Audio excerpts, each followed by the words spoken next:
Global Governance Futures is brought to you from the Global Governance Institute at University College London. This is a podcast about the challenges facing humanity and possible global responses. How does the world hang together? What has gone wrong? And what has global governance got to do with it? To learn more, please visit ucl.ac.uk/global-governance.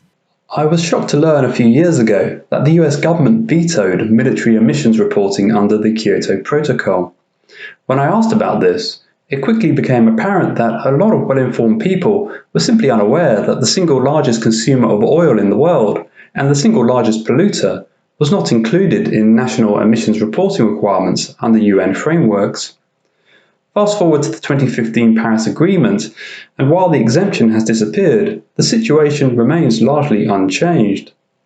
Totaling just 1.3 million active service members, but with a vast emissions profile, the US military, for all intents and purposes, is like another country, a shadow country hiding in plain sight.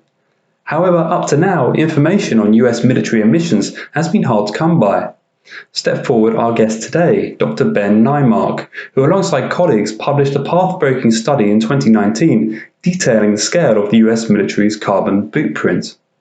As we get into in this conversation, the research paints a troubling picture of national security doctrine entwined with the climate crisis, carbon lock-in as new weapons systems come online, and the ethical quandaries posed by environmentally friendly weaponry.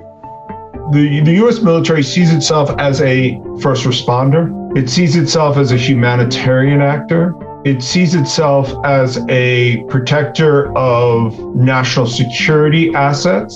And so all of these things factor into climate change discourse, particularly as climate change gets rooted in a national security discussion. What it misses out on, and we argue purposefully, is the US military as the larger climate actor role in contributing to climate change.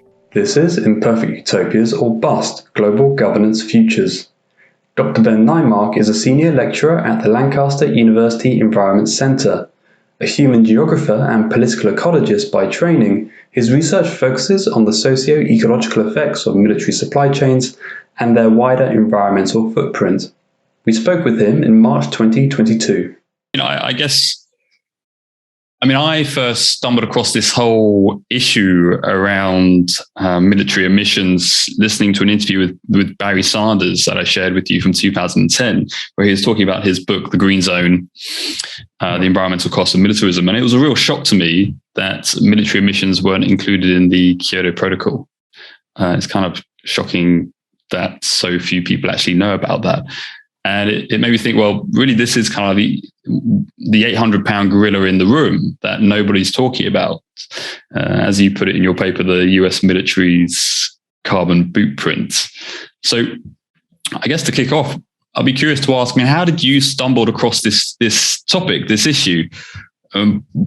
Was there perhaps a personal experience or any kind of serendipity in switching you on to the question of militarism and environmental destruction?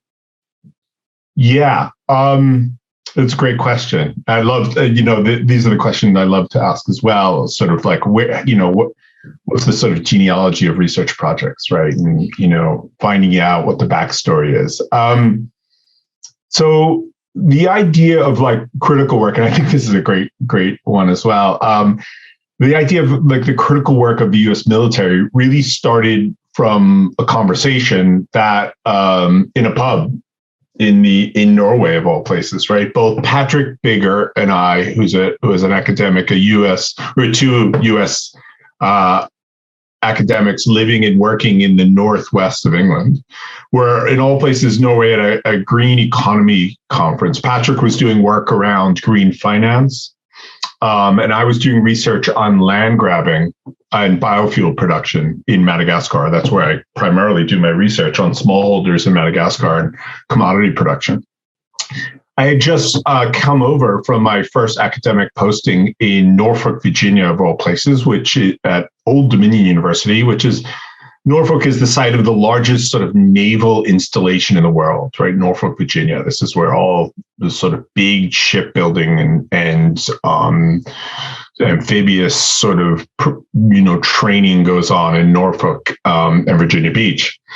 And from that experience working there, I had this I knew the Navy was playing around with the idea of using sort of advanced biofuels, third generation biofuel production. And just, through conversation, Patrick and I were throwing around the idea, and he had this cockamamie idea of doing the environmental costs of the war on terror, right? And we were just sort of throwing around ideas. And after a few pints, we came up with this sort of plan to do something on the footprint of the U.S. military and potentially the war on terror, and how the U.S. military is a climate actor.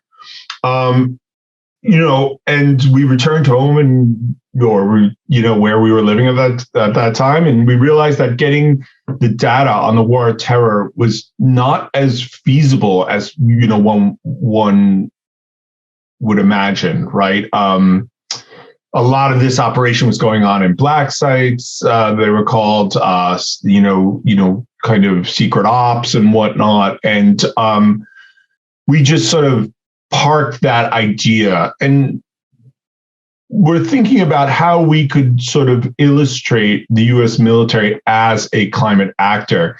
And coming from Norfolk, I sort of, came up with this idea of, well, what about the Great Green Fleet, right? And Patrick and I started to develop this idea of the Great Green Fleet, which was this new fleet that had been launched in 2018 by the U.S. Secretary of Navy, the Admiral, the Secretary General Malbus, to sort of, show U.S. military might through advanced biofuels, right? And so it's patterned off of Theodore Roosevelt in the, turn, like probably I think in 1910, the 16 battleships, the Great White Fleet, which he sort of had, toured around the world to show U.S. kind of dominance at that time, imperial power. And it was a switchover from coal-fired ships to oil, right?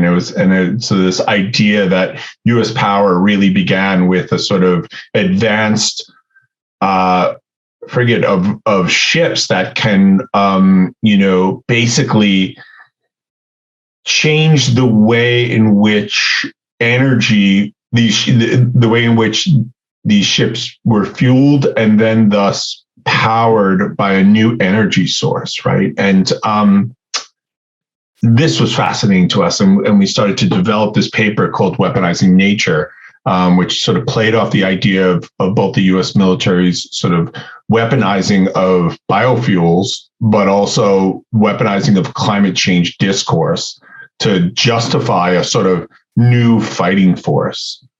And this was super for us. We were really excited to work on this, and it brought up the Great Green Fleet demonstrated two really big things for us. So it was beyond just sort of simple greenwashing. This was like, for us, a real attempt to justify a new type of war, kind of a new way of fighting, flexible, sort of untethered from typical logistical infrastructures of fossil fuels.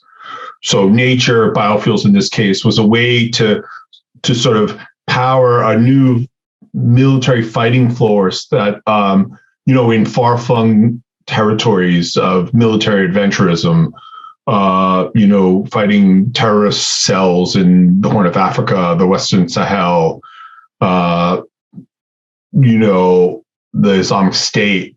I think the tagline for the Great Green Fleet was the fuel or biofuel that the Islamic State can't make or seize, right? This was that sort of tagline, right? And the second thing, which was unexpected from this paper, was that the U.S. Navy, in developing this fleet, was also developing the biofuel business, right?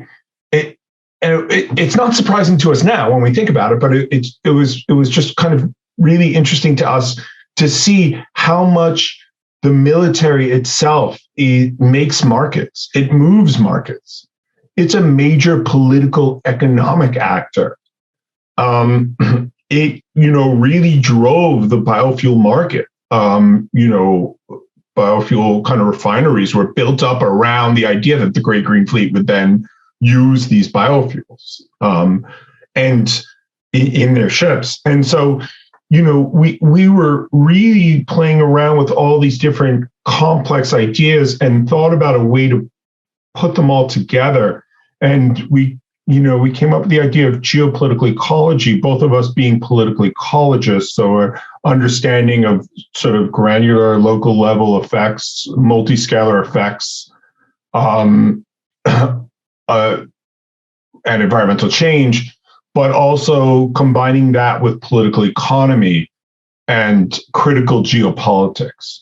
And this is where this sort of amalgamation came up, this geopolitical ecology, a way to make sense of it all. And I was wondering if you could talk to where this big shift sits within the kind of claims of the fall of a US hegemony. We had Al McCoy on recently talking about this and these claims. Is this shift to the green a way to reassert dominance, or is it kind of something different? Yeah, it's a really interesting question.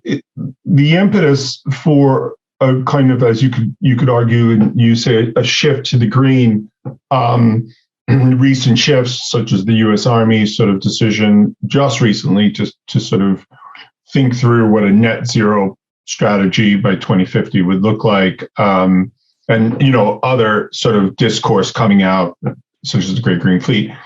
It's hard to. And we have this tendency to think about a single impetus, right? A single kind of reason or rationale for why, huge institutions sort of do and make decisions. And this is one of the things that came out of this research, I think, to put it bluntly.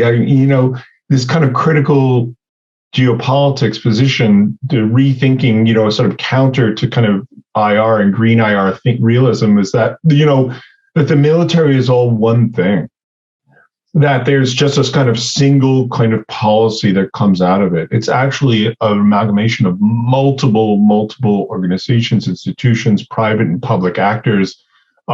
Yes, the DoD has a kind of position and the Pentagon has a sort of stated position, but in reality, there's significant, I think, and multiple reasons why an institution such as the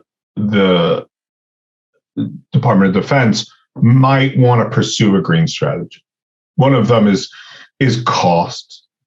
Right? I mean, if cost not only in terms of economic and financial costs of being able to secure and purchase hydrocarbons, but also cost in terms of loss of life and bloodshed, in terms of having to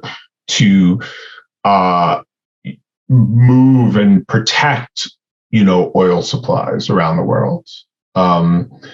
The logistical infrastructure for hydrocarbons is massive, and we saw during kind of the conflicts in Afghanistan and Iraq just how the loss of life, soldiers and civilians, in terms of having to fuel up, right, to put it bluntly, and to be able to protect that life in terms in the Khyber Pass, being able to bring fuel supplies to troops and in very kind of faraway places.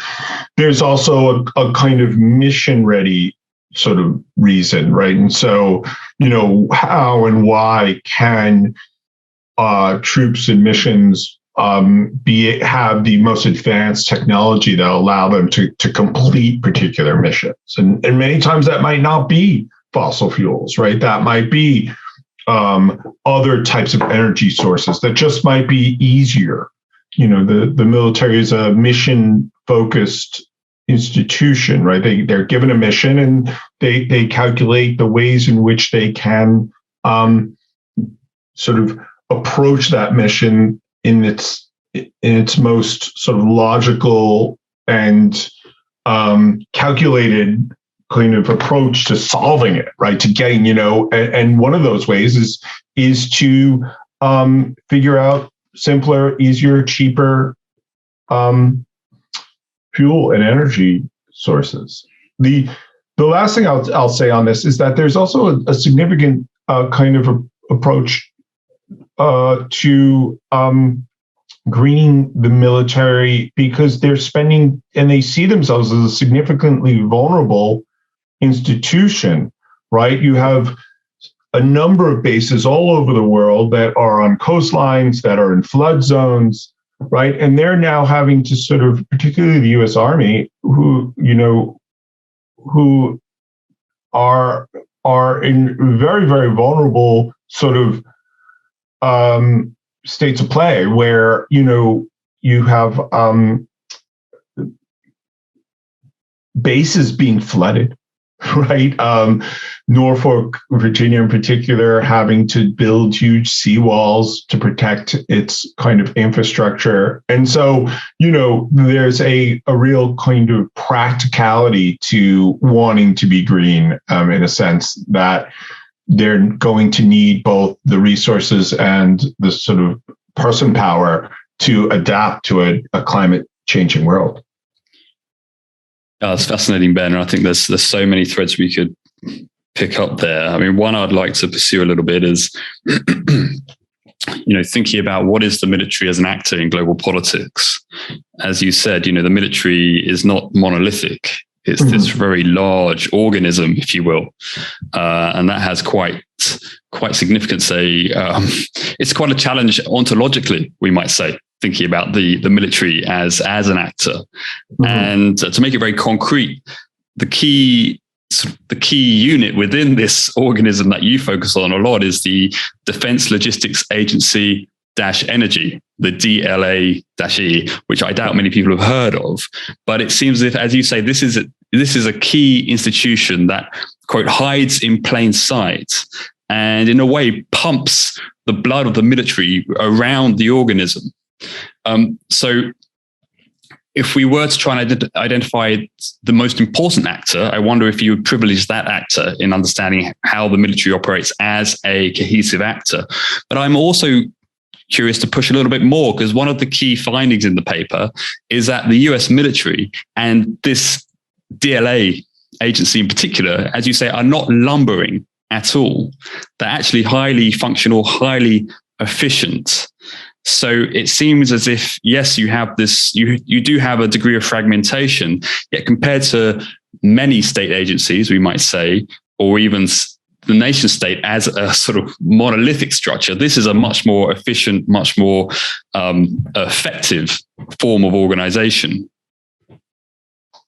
Yeah. I mean, and this is one of the, you ask one of the key surprises of like doing research like this. I remember alongside a close colleague who helped, who led the paper, Oliver Belcher, alongside Patrick and I and Cara Kennedy, who did a lot of the work on the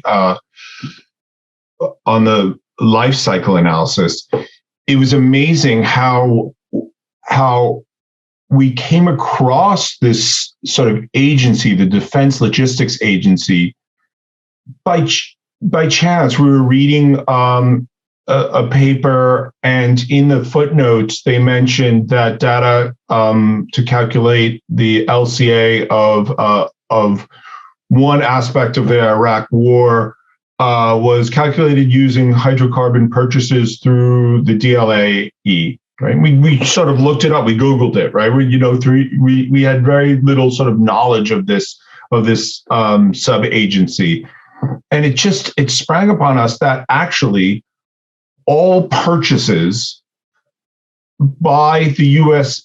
sort of Department of Defense is done through the Defense Logistics Agency.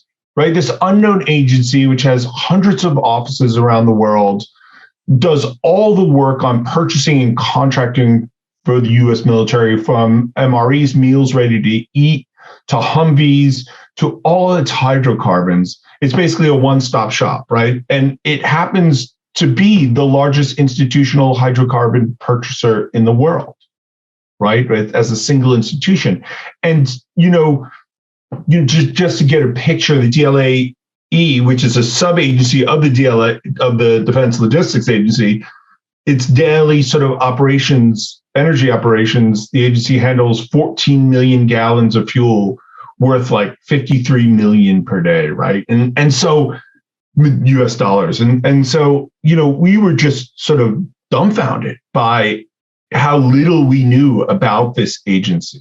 And yeah, this is one example of a kind of part of this larger entity we like to call the US military, but, handles logistics, right?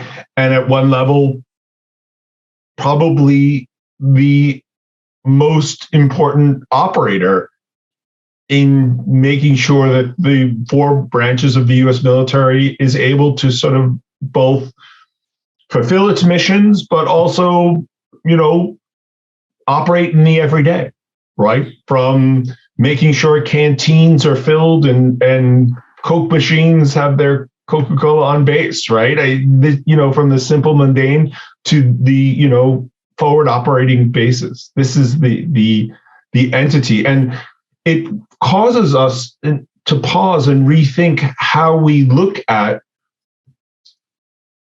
large entities. One of the powers that the theoretical sort of strengths that geopolitical ecology does, it allows you to do that granular on the ground where capitalism touches down and where there's clearly effects on local people of everyday sort of both military or other types of environmental change. But it allows you to look up again at these institutions, these massive institutions, which are really, really hard at one level to study.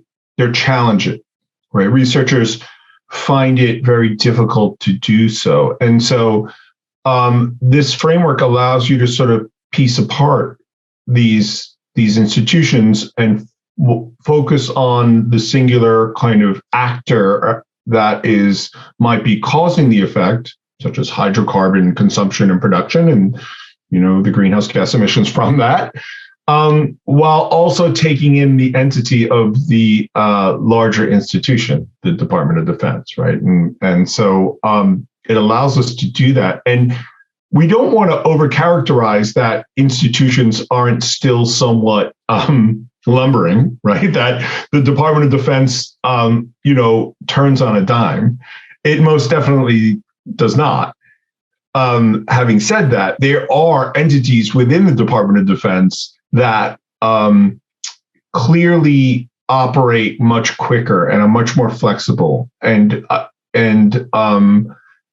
have shown, through our research that are able to function at speeds that, taken as a whole, you could not imagine. So I have two kind of questions. One just is a kind of like logistical question of, was it difficult to get the data to do these studies? I mean, was it challenging? You had to do freedom of access or freedom of information requests. Was it something that the US military were willing to hand over their emissions? Is it something that they keep a close eye on? It's kind of first.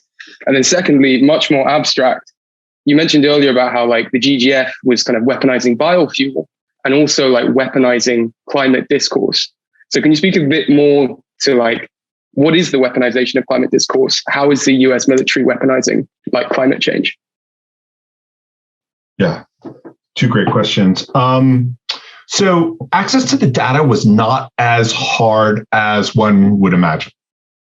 To tell you the truth, I think once Freedom of Information Acts are themselves their own type of project, right? If anyone has ever had to fill one out or request them, they're individualized. So it depends. You really need to find what agency you're applying to, right? And each agency has its own kind of set of rules and formatting for how you request what you're requesting. And once you settle on what you're going to request, for us, it was hydrocarbon purchases over a particular period. Then you, fill out some forms and request it, right? And, almost with the expectations that you're going to get resistance, that, this is secret or sensitive information in a certain way. But they came back to us with fairly technical questions of sort of, what volumes do you want it in? And we only go back 7 years. You requested 12, and we were a bit astonished. Like, okay, yes, these are questions we can handle. No, we would like them split up by the 4 branches of the military. And we understood at that point that different fuels have different sort of greenhouse gas emission outputs. So could you break it up by types of fuel? And they did. And I think the biggest challenge was that that we negotiated, because it was a research project, and we were an education institute, that the cost would be $70 and they wouldn't take a debit card. So I had to get my mother to write them a check and send it to them from the US, but they lost the check. And so they did it like for free at that time. Like, that was the biggest challenge we had. Now, I'm not saying that's not the challenge we always have. We're, in subsequent projects, we've had asked and we've gotten denied because of, questions about sensitivity and other things that the U.S. military isn't as willing to share. But if you're looking at something that is part of a kind of recognized Freedom of Information Act request and is reasonable, they'll share that data. I mean, it's they're more generally their right to do so. Having said that, the U.S. military is not necessarily as forthcoming with their, sort of internal calculations of greenhouse gas emissions, and that's something we could discuss as well. Which again, means that you need to sort of do this independently. You need to do this research independently, and then thus find out what it is you'll be calculating, and then request, those data points from them, right? Either it's hydrocarbons or purchasing of other kind of material inputs, which would cause a particular sort of greenhouse gas emissions. In terms of the weaponizing of nature, yeah, this is a really, really interesting and sort of large question that we really only touched the surface on. You asked before what it is about the U.S. military that might be a kind of impetus for going green. And, besides the reasons I suggested, I also think that the U.S. military sees an opportunity here in terms of justifying a mission, right? They're not just, the U.S. military sees itself as a first responder. It sees itself as a humanitarian actor. It sees itself as a protector of national security assets. And so all of these things factor into climate change discourse, particularly as climate change gets rooted in a national security discussion. Henceforth, if, our strategic assets overseas, oil refineries, access to strategic ports, and other sort of waterways are being affected by rising sea levels, then the U.S. military has a justification for then protecting it, needing military hardware, resources, and support to carry out those missions.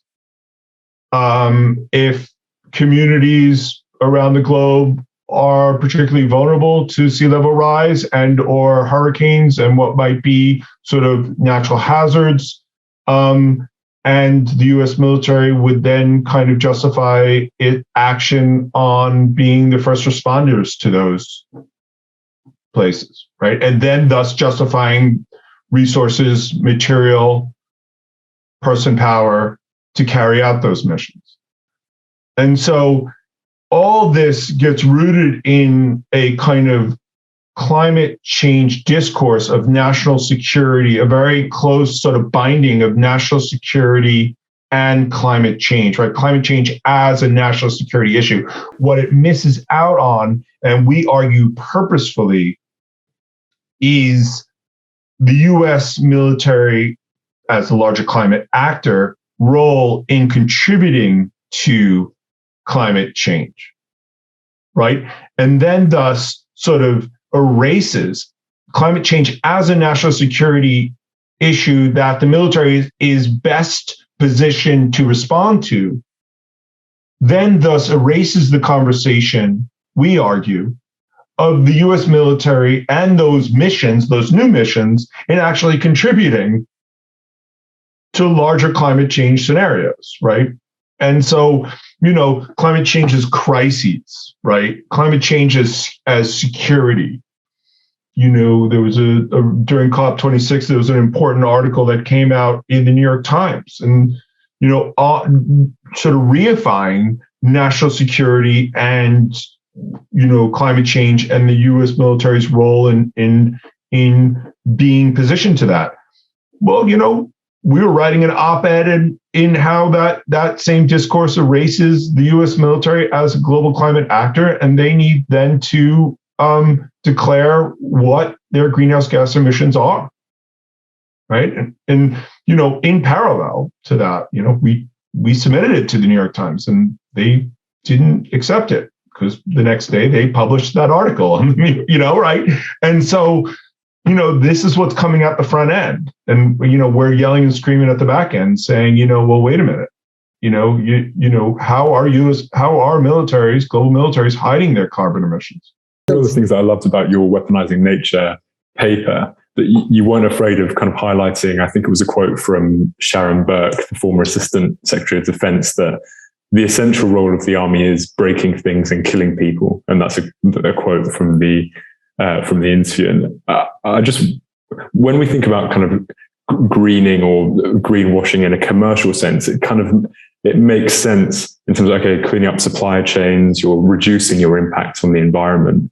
And this isn't that. And it's quite often it seems to be, this is grouped together as, okay, so my local kind of drugstore might be cleaning up its supply chains and everything, and the army's doing that as well. And I think you really expertly unpack the fact that this is something quite different to that.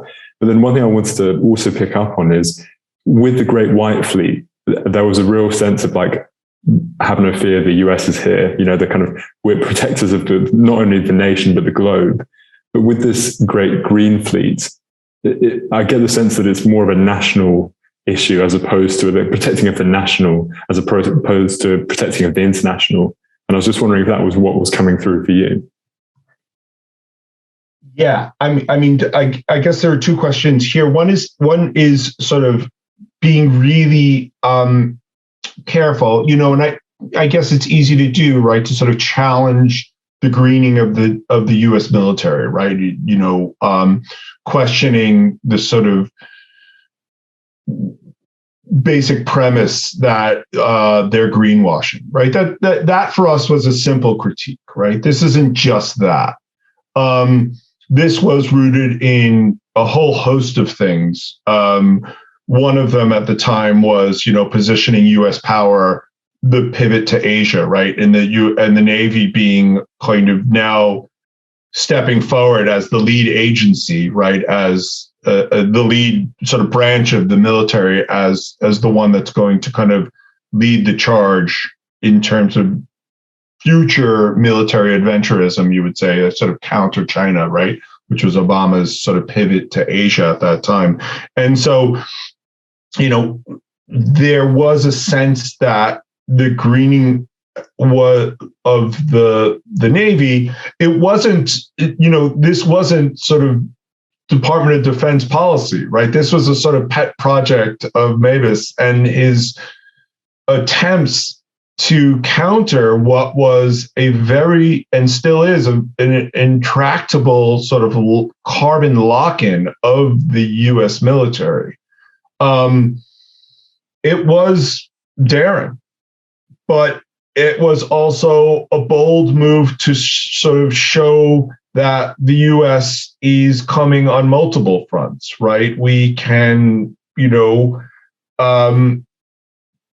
I guess you could say, still be those global protectors. And it's almost as if, the kind of idea that your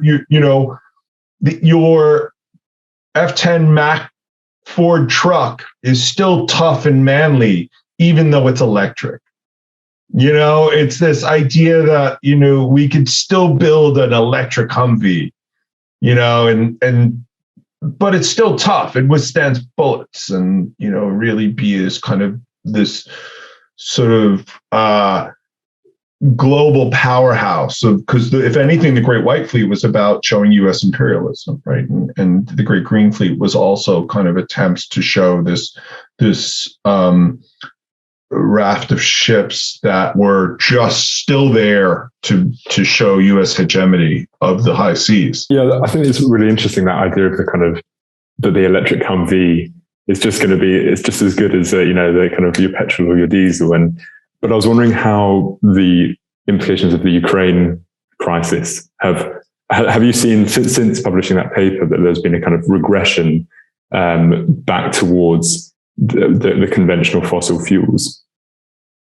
Yeah, well, I mean, what you're seeing, I'm seeing a few things coming out of the Ukraine crisis. I mean, to stay on point, and if anyone is interested in sort of the hidden environmental effects, I have very close colleagues at the Conflict and Environment Observatory, who we work very closely with on our new project on the military emissions gap, that have done excellent work just recently on the sort of local impacts of the Russian invasion of Ukraine. So you can check that out. But I also think it's really interesting, right? So you see Germany's recent decision to buy F-35, right, U.S. Fighter jets, which is a big sort of policy decision, since Germany hasn't ramped up their military and it was sort of an agreement that they wouldn't. Or Boris Johnson sort of leveling up photo op in the shipyards of Merseyside, a few weeks back. This does not spell well for the future of greenhouse gas emissions from militaries, right? These are, this is sort of reverting back to the, this isn't cyber warfare, or this isn't, other types of low impact kind of militarism. This is your traditional tanks, ships, and airplanes, which are, really the bulk of greenhouse gas and wider environmental sort of, wider environmental sort of degradation that goes on during conflict. These also have significant carbon lock-ins, right? Which is kind of, in weapon systems development, and or kind of things that are just extremely jets and ships that are extremely carbon intensive, right? I think Oliver has noted in the past that a fighter F-16 jet consumes like 1,500 gallons of fuel per hour. Non-nuclear aircraft carrier burns like 6,000 gallons of fuel per hour, right? And the lifetime of these like systems, right? I think the 450 or something million US dollar F-16 jet program, which will end in 2070, burns nearly twice as much fuel per hour, the F-35 jet program as the F-16, right? And so, these are the planes that Germany just bought, the F-35s, right? And so, these carbon costs of this hardware has significant long-term kind of carbon lock-ins that we're going to find ourselves in this discussion, 25, 30 years from now, as these weapon systems start to, as even though the majority of the military has already phased out, hopefully, other types of kind of carbon intensive activities, this weaponry will still be online, and contributing to larger greenhouse gas emissions. And that's also another fascinating finding in the research is these path dependencies. And as you say, we can look at the going green agenda as we could dismiss that as greenwashing, but that might actually be missing the point in the sense that it's setting in motion certain path dependencies, and that the military, as with many major logistical state organizational structures and capitalist structures, they set in motion certain socio-technical systemic transformations that begin to roll now and may have huge consequences decades down into the future. So I was wondering if perhaps you could speak a little bit to that. And the other aspect I think would be important to touch on is also the ethics to this conversation and to this issue. And yes, the US military has presented itself as sort of a humanitarian operator, first responder operator. On the other hand, Secretary Mabus has also said that going green takes care of a military vulnerability that we have, particularly if we're moving into a context of energy scarcity. But I'm curious, to what extent does the ethics of going green also inform this discussion in your research? Is that something you see out there in debate? This idea that, ultimately we're going to be able to break things and kill without polluting. Yeah, right. I mean, just to sort of start with that, we've seen, headlines such as green bullets, right? The recycling of bullets, shells, and, other just ideas by which we find ourselves in a position of I guess sanctioning what are kind of the hardware of that destroys things and kills people, and in a way it's always and usually poised as a kind of defensive category. We need these, this military. If anything, Russia shows us that we need this military to defend ourselves, right? And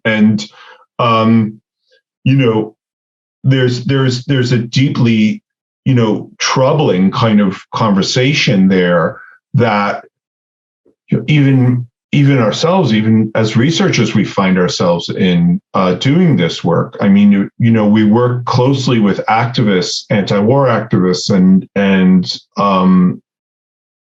others that we find ourselves in the room with having these conversations. And just to give you an example, it's deeply troubling. And just to give you an example, we were, at COP26, we had this launch of our new platform with the Conflict Environment Observatory, militaremissions.org, which, poises to set a framework of calculating military emissions, right? It's about the military emissions gap, how militaries are able to sort of skirt reporting their emissions to the UNFCCC, and how we need to create a framework by which they can. And we tried our best to keep the mission statement of COP26 and the project very straightforward, which was militaries need to declare their emissions, right? And with that, we could then start to, because we can't cut what we don't know, right? And then from that, we could then build off some of the leads of the US Army and NATO itself. Jens Stoltenberg has been a very kind of global leader on this, in terms of sort of setting targets by in which militaries can then kind of adhere to. And, we're in the room with activists saying, is that it? Is that all you're asking for, right? And so, is it okay for them to just declare their emissions and we could cut targets? And, our argument to that, and we've written this in other places, no, we need a demilitarization. We need to start to, a sort of the greening of the edges is not good enough. We need to cut sort of militaries. And that alone isn't good enough, right? I mean, so less guns is okay, right? Filled with green bullets is even better. And so we find ourselves in this really tricky positionality of wanting to sort of set goals for ourselves as researchers and reach certain targets of being able to kind of create frameworks by which militaries can report their emissions, but then deeply troubled by ethical questions of, are we then contributing to a conversation of greening the edges of the US military? That's my response to that question. And it's not an easy one by any means. Again, one of the surprises was just it shouldn't come to anyone's surprise that path dependency or lock-ins are, particularly carbon lock-ins, are a thing that is real and is needs to be, I guess you could say, addressed in parallel to any other conversation going on here, right? If you have these ships, planes, and weapon systems of other sorts that are being built in parallel for future purchase, or, where they'll be purchased by other states, if the US military won't purchase them because they're too carbon intensive, where is the willing buyer out there, be it Pakistan or UEA or, Saudi Arabia or, Israel or, anywhere else that will be a kind of purchaser of US weapons, are we sort of being able to address what are significant carbon lock-in trajectories? This was a somewhat of a surprise to us, because when you start to dig in, these are the things that start to rear their ugly head. And then thus becomes a kind of a parallel sort of counter conversation of the weapons industry, right? The military industrial complex of a whole host of actors, of private weapons manufacturers, industries that run parallel, to the military, private industries of weapon systems, and also training and development, and that have to and need to be part of the conversation. And which brings up a whole array of other questions of, again, back to what is the military, right? And if we take a very monolithic and simplistic look at it, we miss out on probably what are some of the larger actors and players in this game. That's incredibly helpful, Ben. And it does feel sometimes as if as if sort of windows of opportunity are closing, new windows are opening, new paradigms are sort of foreclosing. It's sort of, you have this resurgent sort of national security doctrine currently in a context of the so-called Cold War 2.0. You have the military-industrial complex operating as well within this space. So Germany is now rearming, investing 100 billion euros into defense. They're scheduled to purchase, a whole load of F-35 fighter jets from Lockheed Martin. So this is all gearing up now. And of course, your paper actually does end on quite a radical note. I mean, you say essentially, look, tinkering around the margins is not going to get us where we need to be. And I quote, "The only way to cool off the furnace is to turn it off, to shutter vast sections of the machine." Now, that's a pretty radical proposition. And indeed, it reminded me a little bit of what we hear in other areas of debate, such as, say, the degrowth conversation. The only way to really respect planetary limits is to stop the insatiable sort of growth within a linear extractive, non-renewable economy. It doesn't seem currently that policymakers are particularly receptive to these ideas, but I suppose it's important that the case continues to be made.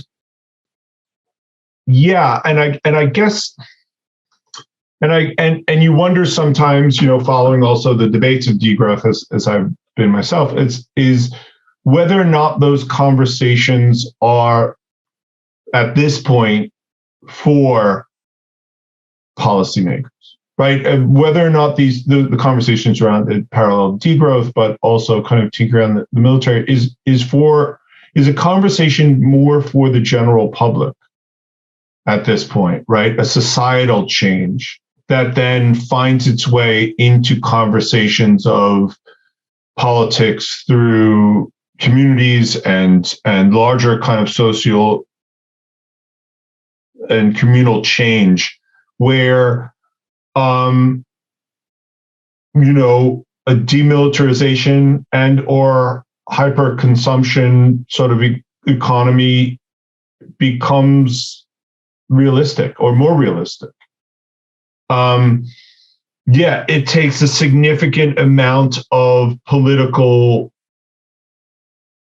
I guess, will to stand up and say we need to demilitarize, as if it would take a significant amount of political will to stand up and say we need to consume less, right? We need to cut, a kind of hyper consumption industry, right? We need to cut consumption because of the whole host of harm it does to the planet, but also ourselves.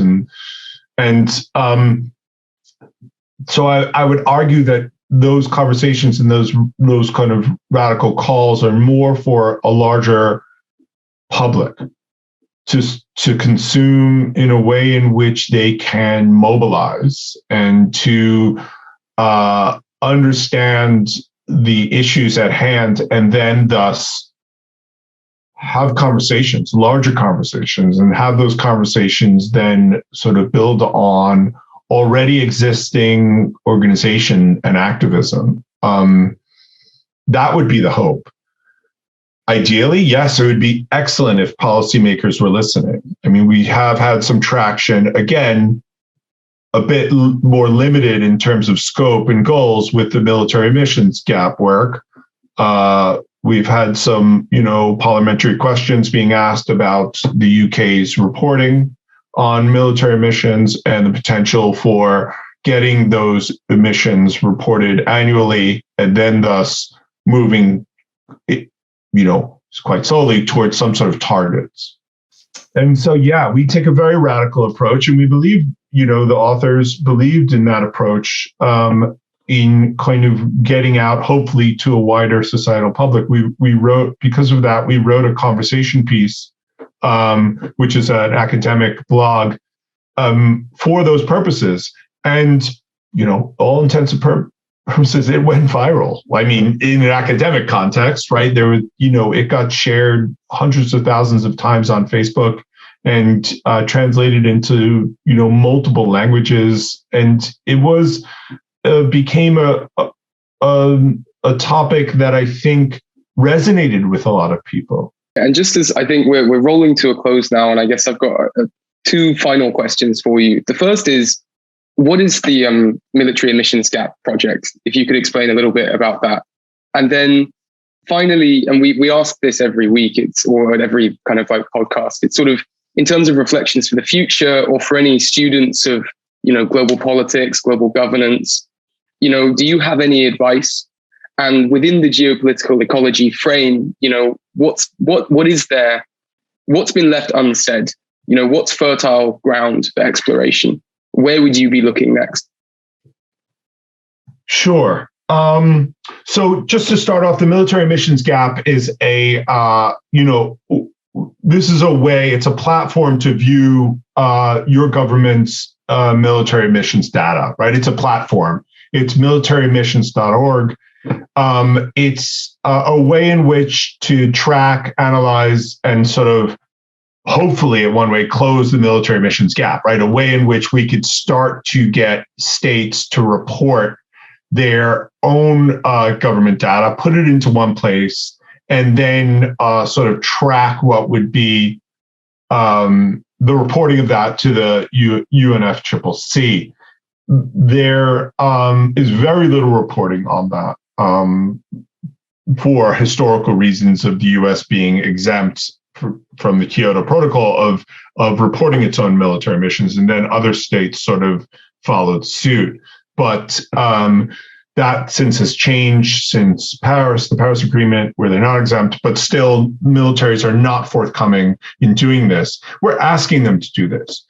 And I think if states did ask militaries to do it, they would, right? They would, maybe I'm being naive and hopeful, but I think that they could do it. It's not, to at least a scope 1 for life cycle analysis, right? These are sort of point source emissions.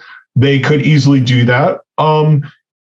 And we would have a better handle on what's on the problem, right? Again, you can't cut what you don't know. And we're asking for the data to be at least declared. And that's what the Military Emissions Gap sort of project does. This is with the Conflict Environment Observatory, and this is part of a new project we're doing called Concrete Impacts. This is our project, ESRC funded project with